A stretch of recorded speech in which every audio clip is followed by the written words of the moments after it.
I want to welcome everybody to the Resident and Family Support Council meeting that we have on the second and the fourth Tuesday of every month at 3 o'clock. The link that you use to get into today's meeting is the same link that you use to get into every meeting. So keep that handy and share that with friends and relatives and other residents. That's the best way for us to be able to share the great news about these resident and support family council meetings. So if everybody could do that, that would be wonderful. Also, I'd want to let everybody know that we do record these and we put them on the YouTube channel. So we have an LTC, we have an Illinois IL LTC Ombudsman YouTube page. And if you just Google that, that should come right up for you. There's also a link for that on our home page for the Illinois Ombudsman Program, which is on the Department of Aging website. And I know we've got Stephen here, who is my man behind the scenes, who does all of the link sharing for all of that stuff. So I'm sure he's going to start getting all of those things into the chat box. I'm working on it. Okay, Stephen, thank you. And I also just want to let everybody know that we do have a Facebook page for the Illinois Long-Term Care Ombudsman Program. So get on that page. That's also another place where you can find out what these meetings are about every other week. We post that up there, and you can also link to these meetings right through Facebook. And we send those out at least a week before, typically, with the topic. And a reminder will be sent out sometime in between. And then we also send them out the morning of the event. So if you can't find the link, you can get onto our Facebook page and you'll be able to connect right through that as well at 3 o'clock. So with that being said, I wanted to introduce today's topic. First of all, we're talking about retaliation. And one of the reasons why we're doing this is it was all of you who asked for this topic to be shared. And we're going to have Dan is going to be sharing some great information with us about some stuff that they did in Connecticut. And then we're going to be having two residents who are also going to be sharing some of their insights into what it really feels like when you live in a long-term care facility and what that retaliation can feel like. Dan, part of the problem is I can't introduce you properly with your role because that paper got soaking wet when I spilled my tea. So Dan, if you could introduce yourself and tell us a little bit about who you are. We love it that you're from Connecticut. I used to live in Connecticut. So tell us a little bit about you and what brought you to this. Yeah, absolutely. Nice to meet everyone. My name is Dan Beam. Up until last week, I was a regional long-term care ombudsman here in Connecticut. I recently took a position where I'm hoping to develop a community ombudsman program so we can help individuals in the greater community receive, ensure that their rights are upheld and get the quality care and services they need in the home and community-based settings. But up until this point, I've been working here in Connecticut as a regional long-term care ombudsman, advocating for individuals in Connecticut's nursing facilities, assisted living facilities, and residential care homes. And I'll just let everybody know at this time, because it's a good time for our ombudsman program commercial, is that there is an ombudsman program in every state in the country. So know that you can access an ombudsman if you, I'm sure if you just Google it in your state, because I know sometimes we do have people from other states that join us on this call. So do feel free. If you have any issues, reach out to your ombudsman because that's what we're here for. And it's the same role across the entire country to advocate for those who live in long-term care. And some states do have a community long-term or community ombudsman as well. In Illinois, we do as well, Dan. So we have a program going with that too. So that's great. I'm glad to hear that you're going to be overseeing that. Wonderful. It's really great. So Dan, if you want to go ahead and start sharing your slides and we can start diving into this topic of retaliation, which I know is a really scary subject for a lot of people. No, absolutely. Bear with me now, just confirming that you can see my slides. We're all good. Great. So again, yes, nice to meet you guys. Dan, Regional Long-Term Care Ombudsman here from Connecticut, here to talk about the fear of retaliation and how we work to empower individuals to overcome that fear of retaliation here in Connecticut's nursing homes. So the purpose of today's presentation is to discuss this essential topic that affects all of us, and that's fear of retaliation. We know that speaking up and sharing concerns can be intimidating, but it is crucial that we create an environment where everyone feels safe to do so. And so just a little bit about the importance of open communication and resident empowerment. Open communication is the foundation of a healthy and caring community. Your opinions matter, and it is vitally important to make sure that you have the confidence to voice your thoughts without the fear of retaliation. By empowering residents, families, your peers, great work can be done to improve the quality of life within your home. So the goal of today's presentation is not just to raise the awareness about the fear of retaliation, but also to equip residents and your families with the knowledge and resources needed to navigate these challenges that you may encounter. It should be understood that creating this inclusive and supportive community that values each other's residents' unique voice is one in which that individuals feel happy and hopeful for positive care outcomes. So today's agenda, we're going to start by exploring what is the fear of retaliation and what it means in the context of nursing homes and how it relates to each one of you. We'll also discuss the federal statutes in place to protect residents' rights as nursing home residents. We'll dive into the common triggers and causes of the fear of retaliation so that we can better understand the challenges that individuals may face. We'll highlight the rights of residents and the importance of speaking up without that fear. I'll get Connecticut specific and dive into some real life questions that led to the study that we conducted in Connecticut, the findings and the outcomes of it, the training we developed, and the legislative changes that we put in place based on those findings. We'll explore strategies together to overcome the fear of retaliation and build a supportive network within the community. And we'll watch a training, if we have time, a training developed with the partnership of Connecticut and the Connecticut School of UConn, and then talk about the vital role that families play, and then if there's time, a Q&A session. And I do have a lot to cover in a small amount of time, so let's just dive right into it. And I'll just make note of it just for Dan so that we're cognizant of it.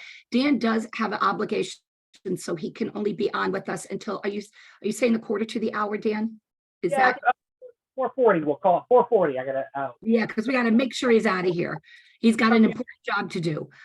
Go pick up his kid. So, and that's a very important job. So we want to be very cognizant of that. So, so Dan, so any questions, if Dan can't answer them, and we can always ask Dan at a later date and get those answers back. Absolutely. And I did provide a copy of the slides that they can share on your end. And so if there's additional information or resources, or if you'd like to watch or participate in the training that we developed secondarily, feel free.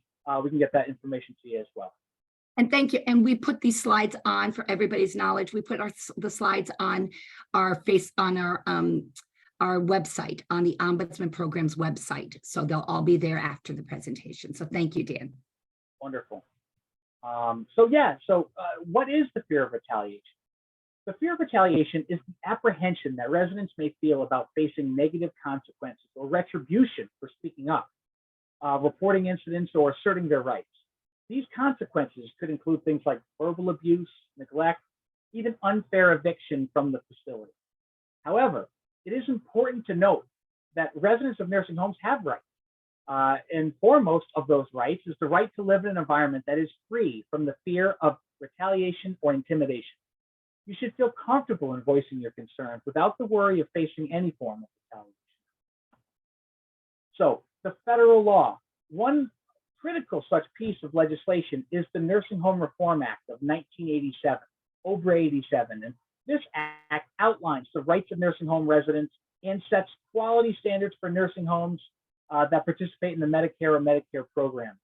It covers various aspects of care, including the right to be free from abuse, neglect, and discrimination. So what are some common causes for that fear of retaliation? And there's several aspects to it. One, the lack of the awareness of rights. Many residents may not be fully aware of their rights that are guaranteed by federal laws and statutes. This lack of knowledge can make it challenging to recognize and address the potential violations. The dual relationship and the dependency on caregivers.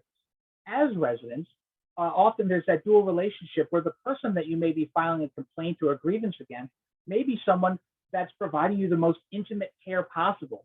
And there's an unfair power dynamic that may be intimidating to address or to challenge. Isolation or limited support networks. Some residents may fear speaking up because they feel isolated or worry that they may not be believed or supported when they do raise those issues. And finally, past negative experiences. Some residents who have experienced or witnessed retaliation firsthand in the past may be hesitant to report future incidents. And so how does that fear of retaliation affect the resident? So the fear of retaliation can have significant consequences on a person's well-being. It may prevent someone from seeking help, reporting abuse and neglect, or expressing a person's needs or preferences. As a long-term care ombudsman, our teams, as you have mentioned, are here to address these concerns head on and ensure that you can have the voice about your thoughts and advocate without that fear. So please, again, if there's ever a question or concern, feel free to reach out to your ombudsman to help support you in these issues. Quickly, I just did a quick overview of the federal resident rights, the right to be treated with dignity and respect, the right to have a quality of life and a quality of care, to have privacy and confidentiality, to participate in your care planning, to be free from abuse and neglect, freedom from restraints or unnecessary isolation, the freedom of choice, and the access to information that means most to you. So I'm going to emphasize in particular resident empowerment. As residents and family members, you play a crucial role in shaping the communities in which you live. We want to empower each one of you to feel confident in expressing your needs, preferences, and concerns, because by working together, we can create an environment of mutual respect and understanding within the facility, where your rights are upheld and your well-being is a top priority. And the ombudsman's role, as I had previously mentioned, our role serves as an independent advocate for you, the residents. We're here to listen to your concerns, assist you in addressing issues, and advocate on your behalf. Our goal is to promote the confidentiality and safety and ensuring that your identity is well protected if desired. So some of these questions about the fear of retaliation came up for us here in Connecticut. And in 2005, at our annual Voices Conference, where we get all the resident councils presidents together and talk about some systems level changes and issues that are affecting individuals, it had come up. And this led us to conduct a study with partnership with the Center for UConn, University of Connecticut. And we found that retaliation can actually be egregious or subtle. There are many forms of retaliation, many of which aren't even recognized by residents or staff until it was raised to their attention. So we conducted a study, we did interviews, we did a survey with residents, and we interviewed nursing home, assisted living, and residential care home residents. We also did 7 in-depth interviews with individuals receiving long-term care to kind of find out what the fear of retaliation means to them, what does it look like to voice or raise these concerns, and what were the outcomes. And what the survey findings were overall was that while 71% of individuals who were surveyed said that they don't worry about retaliation if they were to report an incident, this was consistent through all 3 supportive housing types. However, we did notice that there were fewer people in assisted living, 13%, and 19% in residential care homes who said that they do not worry about, or that they do worry about fear of retaliation. There was 23% in nursing homes that did feel that that was the case. The discrepancy they found may have been because there were more people in the assisted living and residential care homes who did say in their interviews that they didn't want to complain or get people in trouble. The age of the resident was not related to the responses to this question. However, there was a note that the greater length of stay was associated with the worry about reporting incidents of retaliation. Although no tests were done for statistical significance, it was noted that 26 of the residents currently living for over 2 years found that they were fearful of retaliation, whereas only 13% of individuals who had lived in their current setting for 1 year, less than a year, and 16% who had lived in their situation for 1 to 2 years. So we did find that there was a correlation between the length of time that an individual stayed at the facility and how fearful they may have been of retaliation. So that was the result of the survey findings. When looking at the deep interviews, or the 7 in-depth interviews that we conducted, it represented a broad spectrum of scenarios regarding the incidences of retaliation.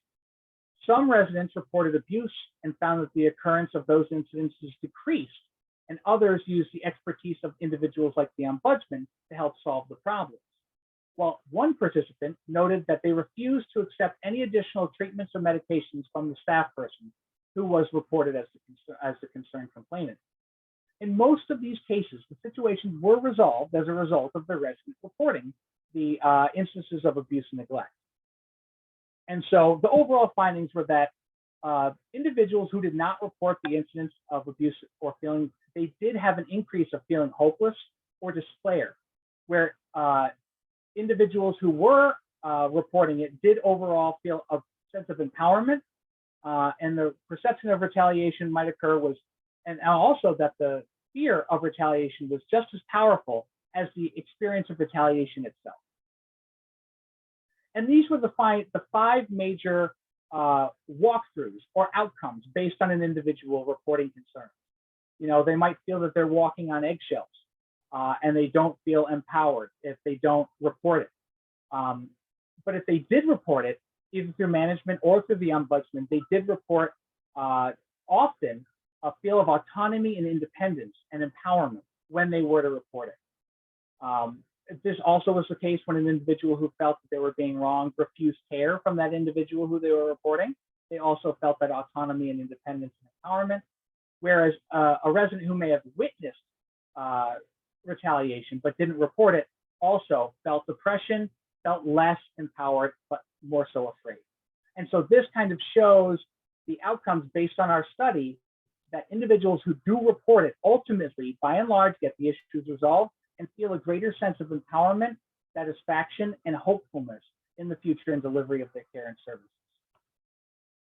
And so another thing that the study uncovered is that fear of retaliation can happen in any setting. And the form of retaliation may not be recognized by staff or residents because it takes so many different forms. And so the results of that study led us in Connecticut to develop a best practice. And that best practice then turned into a training.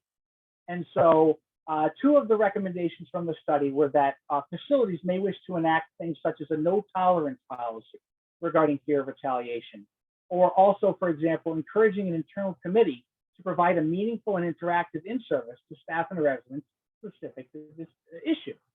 And we created a training for it, and I do think that we do have time to watch it. And this is going to be the training that we developed in partnership with UConn, which summarizes a lot of the experiences that residents had and what worked and didn't work for them. Yeah, and so this is the link for it as well. And then let me know if you have trouble hearing the next slide. Will do. None of this will happen overnight. You must hold on to your ideas and always have the courage to speak your mind.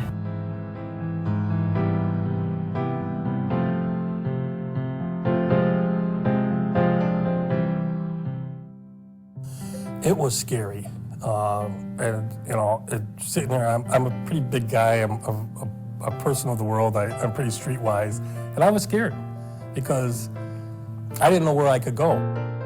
Fear can be very powerful. It can paralyze some people to the point that they'll let just about anything happen without reporting it. Well, fear has many sides. Some people have a bad dream and they're afraid. Some people are just afraid to face people. So it must be awful to have a fear of somebody.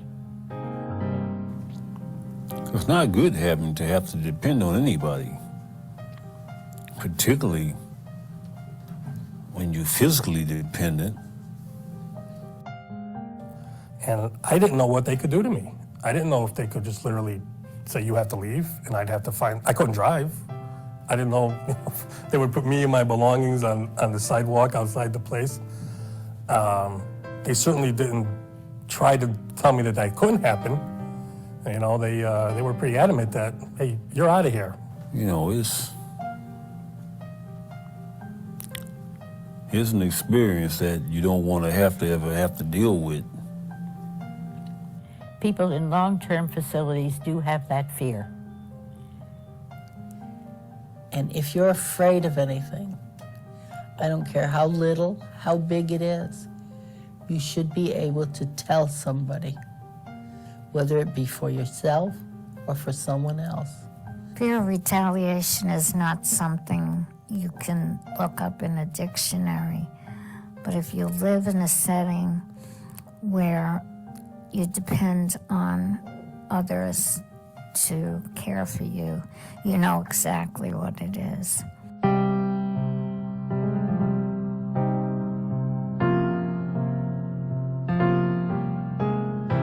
I was an avid biker. Most times a person see me, I was on my bike. I jogged, I worked out, I exercised, calisthenics, the whole 9 yards.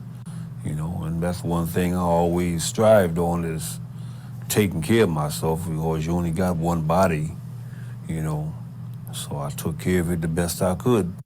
Where I lived before I came here, I lived in a residence, a senior residence, and I was able to walk, and it was a whole different type of a life. We went out every Friday for lunch, and they had a bus, and we used to go shopping, grocery shopping, dress shopping, and then in the afternoons we'd go out for a nice drive sometimes and stop for ice cream. I had my own apartment. My son lived in Maine, and he came down for the summers. So in the summers, I told everybody, my summers are my summers with my son. I always did things on my own, in my own way, for better or for worse. I've started a couple companies on my own. I've been in partners with other people in certain endeavors. So I was able to work on my own cars. I was pretty mechanically inclined.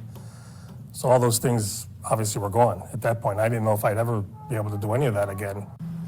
I would have never had imagined seeing myself in this condition at this stage in my life. Awful.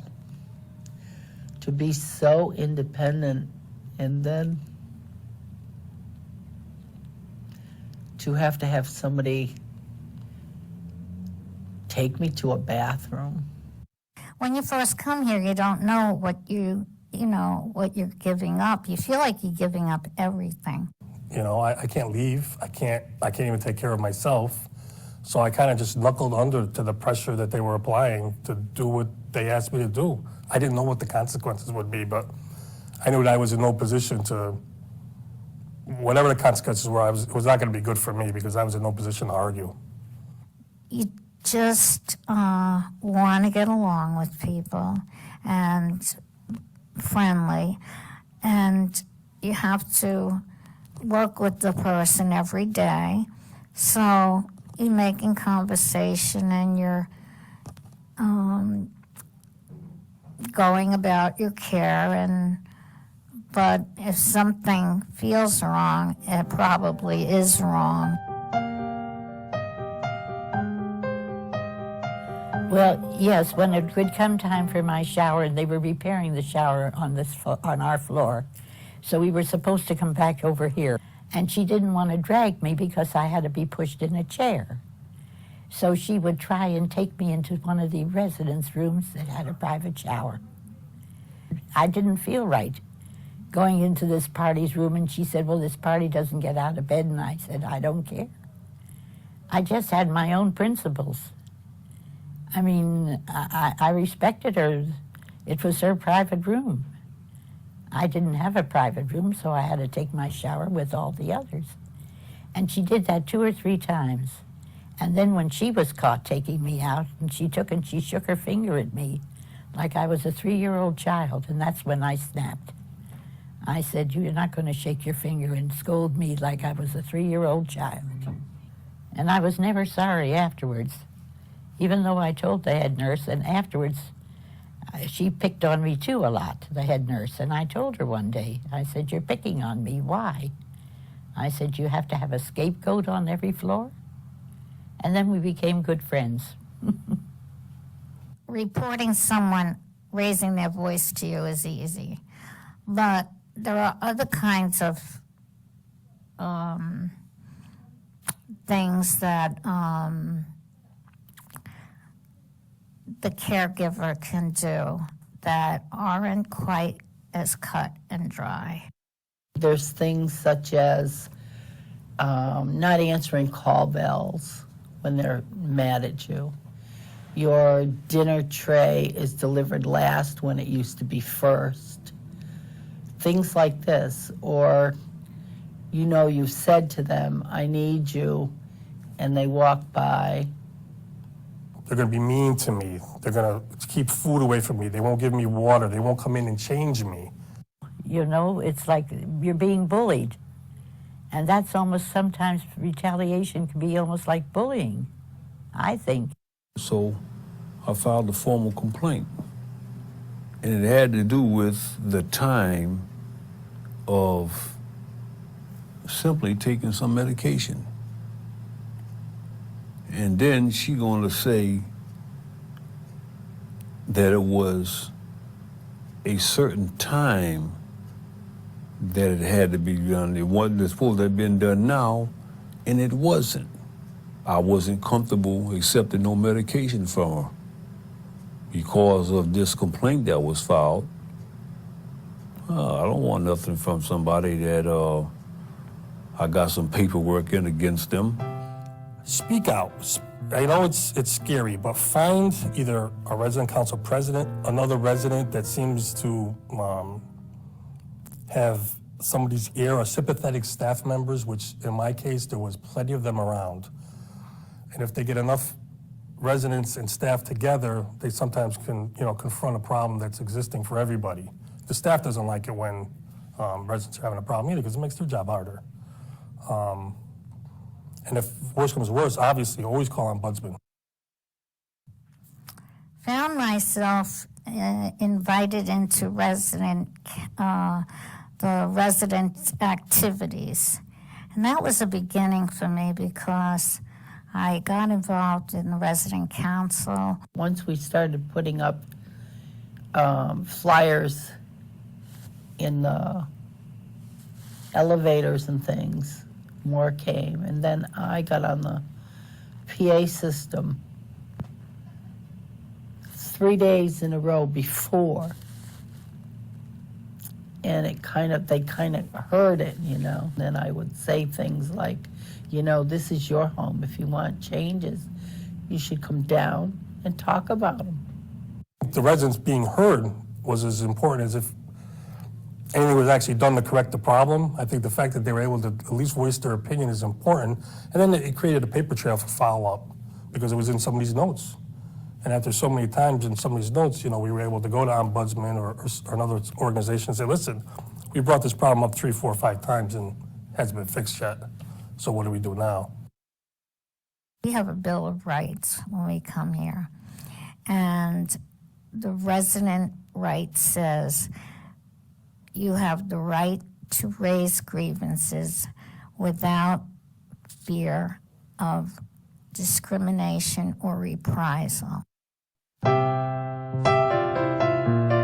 How would you feel, this is the way I put it to them, how would you feel if your mother, your wife, your sister, any of your family was in a place like this, and at night when they were supposed to be changing her, or she called for something and the bell wasn't answered, how would you feel?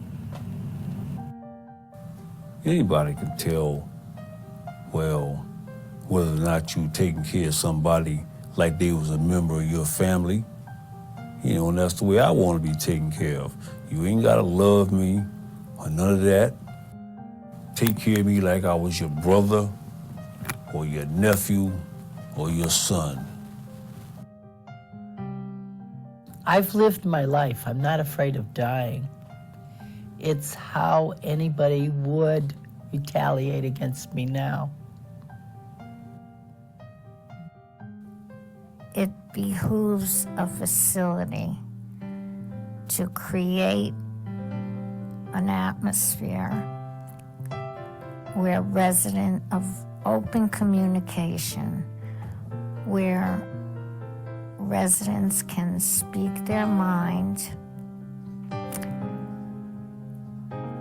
because when people speak their mind, they become confident and empowered. And when they're empowered, their quality of life improves.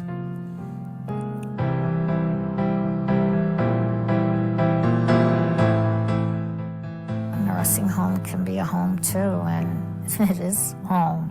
And I know I have the right to respect and dignity and all those things.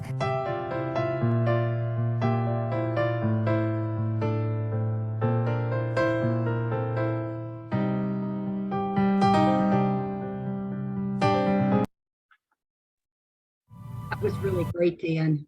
That was really great. Thank you so much for sharing that. And just to be cognizant of time, I don't know, did you have any more slides, or is that? No, and so that's, and maybe, you know, the best thing to do would be, as your the individuals who are going to speak about their experience with fear of retaliation and techniques that you guys have used to encourage open and inclusive communities. You know, think about and talk about kind of what losses occur when you feel that you have a fear of retaliation. So kind of quick sneak peeks here. And then also talking about in the video, and then for individuals who present, what does it look like to you? How does retaliation present? You know, how can it present? What are the actions that you can take? And then I'll just kind of wrap up by kind of noting some of the major takeaways that I have found, or we found through the study, is the power of speaking up, the importance of collaboration, and establishing supportive network within the facilities, whether it be families, other residents, etc., because that feeling of empowerment is so important. And even utilizing anonymous report opportunities. Here in Connecticut, after we developed that training, we actually pushed forward that in 2013, we made it a requirement here in Connecticut statute that all nursing facilities must provide annual fear of retaliation training as part of the standard trainings for nursing home staff members. And we provided and put forward this training to allow them to conduct that. And so this is a link for how we did it in Connecticut, the legislative language in the bill that we ended up passing. And then I included at the end some best practices and resources about fear of retaliation, the rights, links to our study that we conducted, as well as the video that we watched today. And so that kind of concludes my general presentation. And so thank you guys so much for having me. And I wish I could stay longer to kind of get into the dialogue about your experiences, residents and families here with the fear of retaliation, but that's kind of generally what we did here in Connecticut. Well, thank you so much for sharing this. It was all, and that video is so powerful, and I'm so impressed with the work you did around that training for everybody to have regarding retaliation. I think that's a very, very important thing that you guys have done. So thank you so much. And Dan, thank you for being here. And Will, anytime we could do anything for you, no, we're not too far away. Illinois isn't too far away. Partnering with you guys in the future. And again, all the best to individuals who are attending today. Thank you so much for coming, and thanks so much for having me. Okay, thank you, Dan. Bye. With that, I do have Dan's slides. Ebony, I'm not sure if I see Mary here or not. I see you're here, Ebony. Is Mary, are you here as well?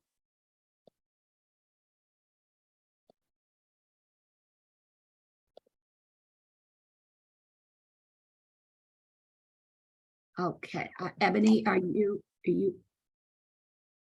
Ebony? Are you having troubles? I saw her here, and now I'm not sure where, if she's still here or not. And Leah, I don't see Mary. Okay, I do see Ebony. Ebony, can you unmute? Hi, sorry about that. Oh, that's okay, Ebony.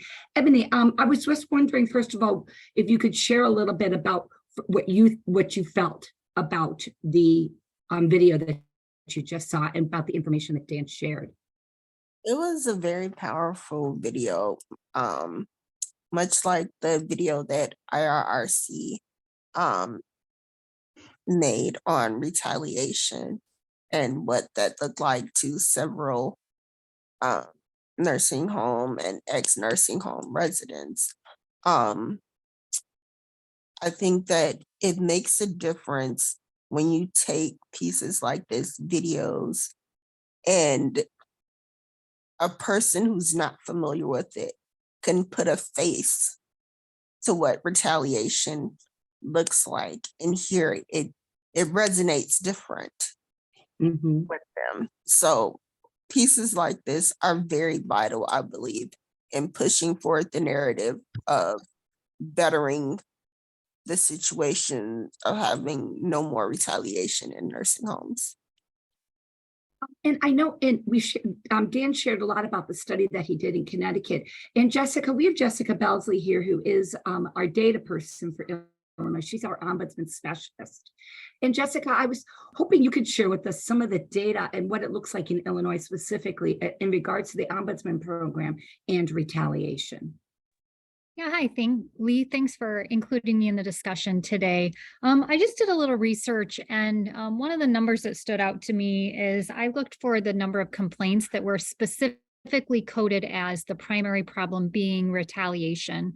And in our system, looking from July 1, 2022 to June 30th, 2023. So we had a complete year, but kind of using that state fiscal year. We had 77 complaints that ombudsman coded as retaliation complaints. Wow.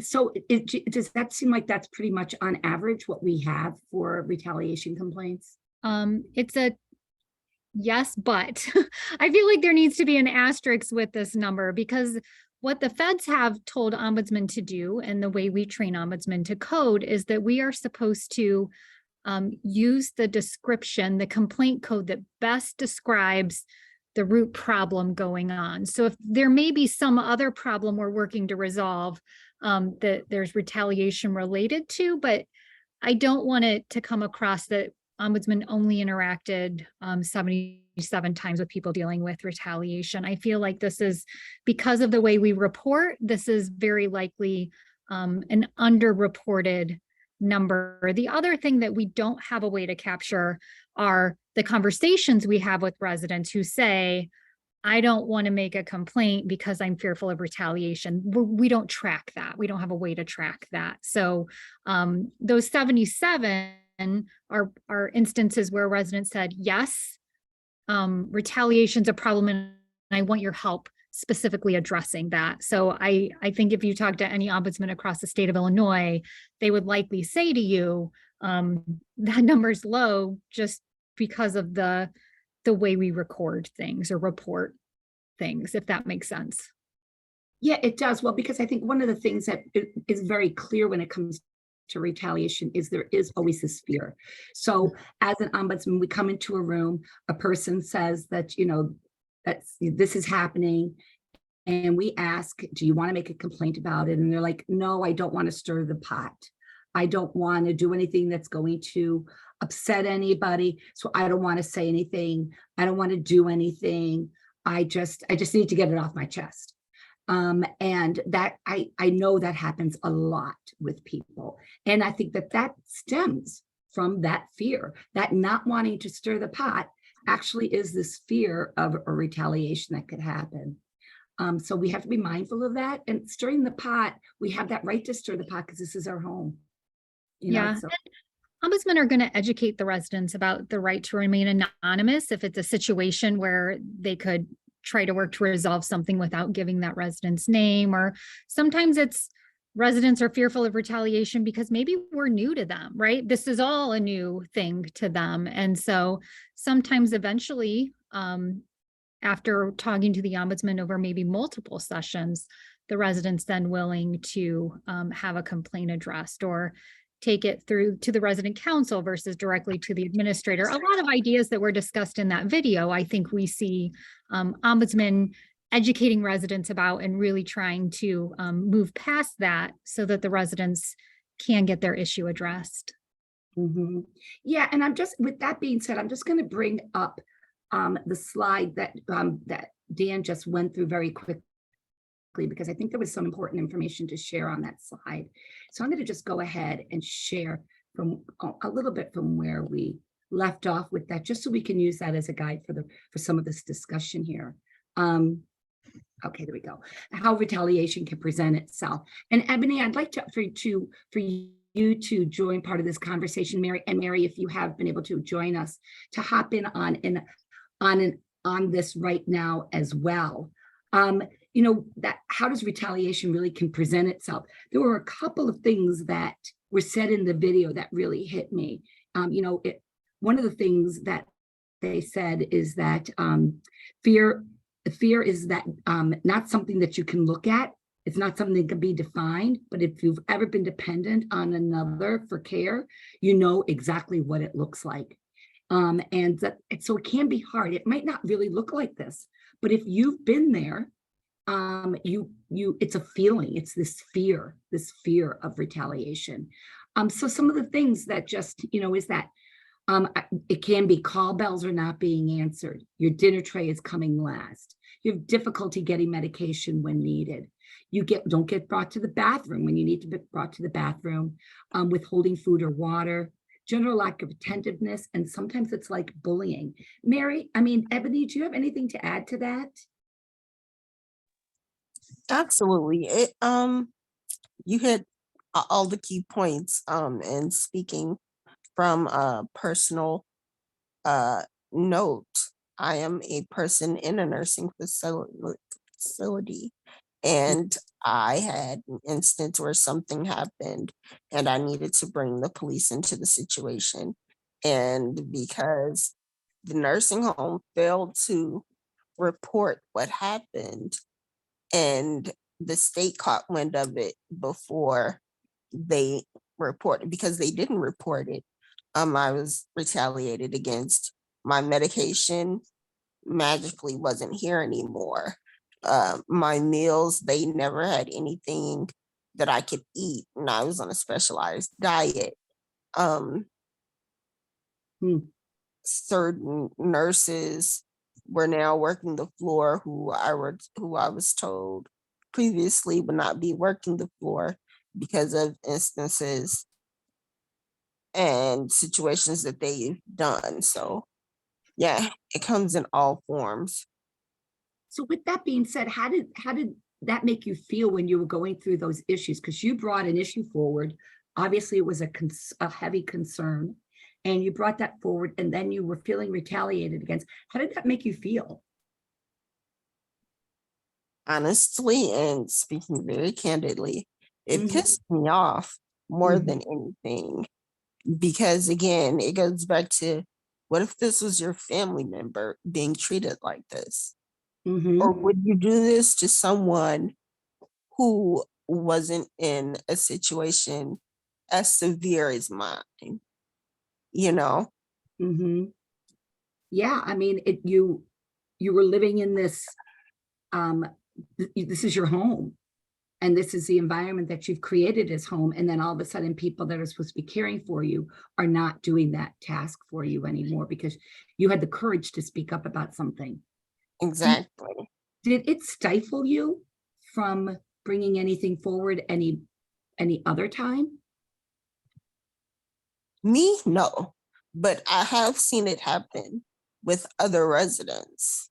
Mhm. There was a young man in the facility, and he was beat severely by a staff member to the point where he had footprints on his back and torso, black eyes, purple and red bruises all over him.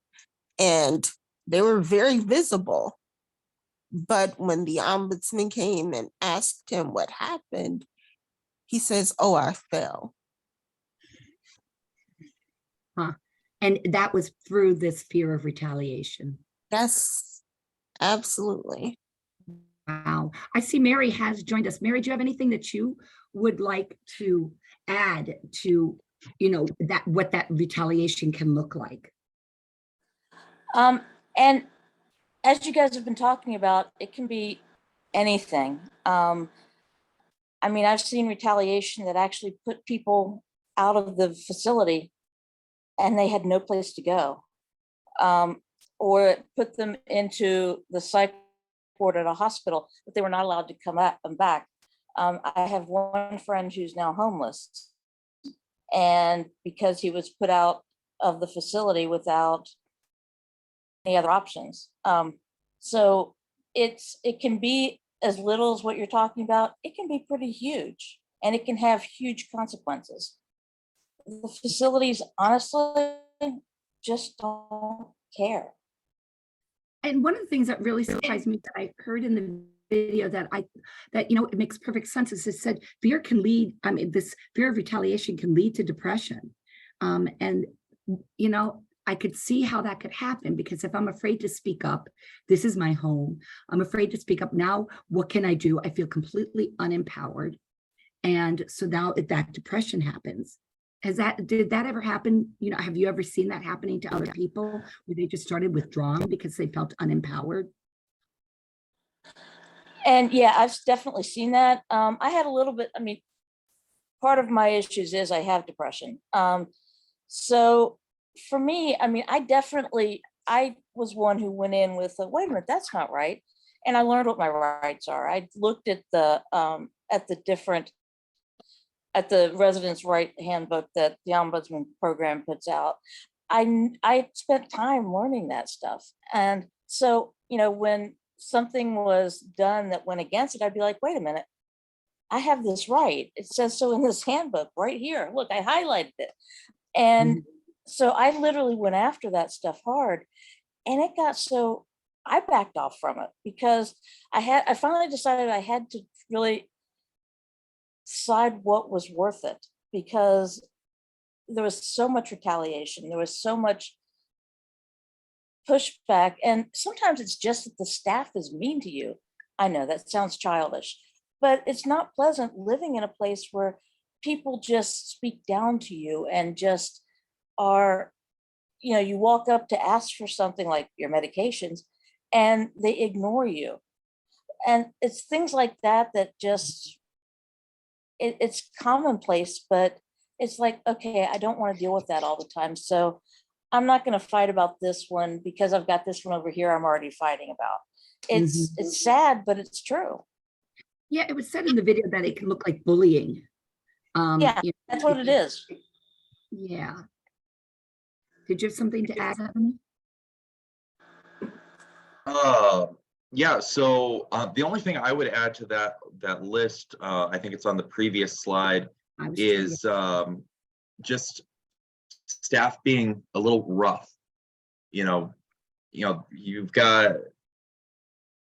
getting care every single day, and if a staff is wanting to retaliate against you in some way, and not get caught with it, then just being a little bit rough with care is one way that staff will go about it.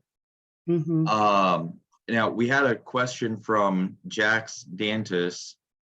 They said, when you look at these complaints, do you look at the problem with staff and consider it is not retaliation, but the amount of personalized care the resident wants is not possible? Not getting a meal at all is one thing, but not getting a meal first or within a 20-minute window with staffing issues seems unreasonable.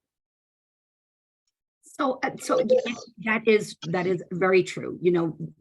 Not getting a meal is definitely a larger issue than not getting the meal with first or not getting in the 20-minute window, because not everybody can get the meal simultaneously, literally at the same time. But retaliation, it feels even it was said in that video, when it feels wrong, it probably is wrong. So there's that piece where you're always the last one to get your meal. Your tray is sitting on that tray stand after everybody's even gotten their meals, and you're the only one not being served. You're the first one in the dining room and the last one to be served. It can look like those types of things. It's that feeling. That's really, I think, more of what it looks like. Would you agree, Mary and Ebony? I absolutely would. It's almost like it's a feeling of, in some cases, being shunned or having those actions done toward you with an air of hostility behind it. That's what makes that a difference. Like, I'll take myself again as an example. I'm a feeder. They need to help me to eat because I'm paralyzed from the neck down. But there have been instances where my food will come into the room after everyone has eaten and they've gone and collected trays, and my food is ice cold. That is a difference. And like you said, you can feel it. You know when it's happening. And I would think part of it is with the attitude. If you have somebody come in and say, I'm so sorry, I didn't get your tray to you sooner. I wasn't able to come here and assist you sooner. I really apologize about it. There was just so much going on. And I really need that I was involved in at that given moment. Not that you're any less important, believe me, I'm not saying that. I just was caught up in this other thing at that time. That is very different than, I'm here to feed you. Here you go. And dive into it. And you're like, well, this is cold. Oh, well, that feels very different. Patricia, did you have something you wanted to say? Yes, I have a question. My question is regarding the staff training and certification and the staff performance review process. The staff training additionally to provide a supportive system and understand what is a supportive system and to have a supporting system for themselves. There is no question that this is a job that requires a tremendous emotional commitment, additionally to a professional commitment. So how we cultivate those capacities in the staff night and day in order to be adequate in their response. My second question is regarding procedures and how formal procedures are established for patients to complain and to have a follow-up process in this complaining and a remediation process, not only for the employee, but a way to rehabilitate a relationship with the patient. And I think the relationship is what it's all about, and creating that environment where people do feel comfortable and confident in being able to speak up without that fear of retaliation. And it can only sometimes take, no matter how much training happens with staff, no matter how much of a building, a home might talk about not be conscious of it, don't retaliate, don't do it. I hate to say this, but it's some people just have it in their nature. You treat me bad, sorry, I'm gonna give it right back at you. Not realizing that's not their position in that, their role in that building is residents may be having a bad day. Unfortunately, staff can't have bad days. Staff have to have, they're there to serve residents. That's their role. Can't have a bad day and take it out on a resident because that is retaliation. So it becomes a constant awareness on behalf of management, on behalf of yourself as an employee. Am I letting my day, am I letting my mood interfere with the way I care for another individual who's dependent upon me? Those are all things that have to go into our heads talking about this to help minimize this as much as possible. Does that seem to make sense to you, Patricia? Well, I think that we're looking into positions of power, and it's very much alike to the discussion that we have regarding the police and the response in communities. When you have power, how you regulate that sense of power, and you are able to elicit a better life rather than to be so vigilant that you become overcome by the anger and the anxiety and those elements that usually impair a positive relationship with the patient, And that takes a little more analysis and takes a little more care of the institution themselves to provide correct and necessary support to the staff in order for this never to happen. So it's almost like as administration needs to be supportive of their staff and not retaliate against them. Exactly. But it does, they don't take it down and retaliate against the residents. Exactly. The one lady in the video even said, she said, I don't want to use this other lady's shower. It's not my shower. She has a private room. I don't want to use it. It's not the right place. The nurse's aide kept using it. And then when the nurse's aide got in trouble for it, because she got in trouble for it, so she passed that getting in trouble down to the resident. And then she Exactly. shook the with the And resident. how we can support the nurse in order to have a sequence of responses that are going to solve the problem and that is going to continue a relationship that is a positive relationship with the patient. And the person who should have the most power in a long-term care home should be the resident.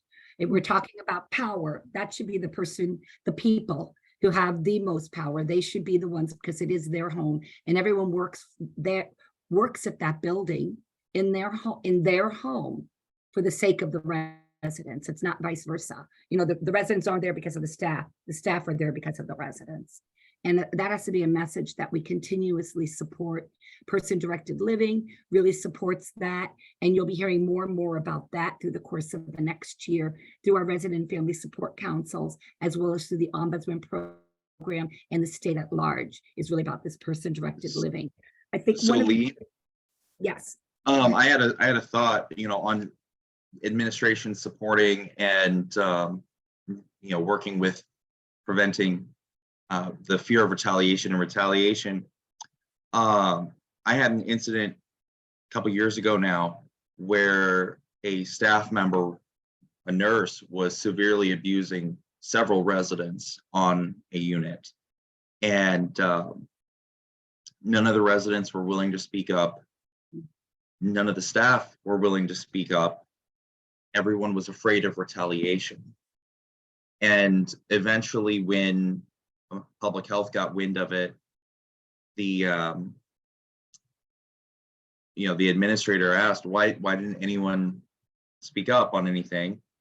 And I pointed out to them, the administrator, that their office is clear in the back corner of the building. No one ever sees them come out.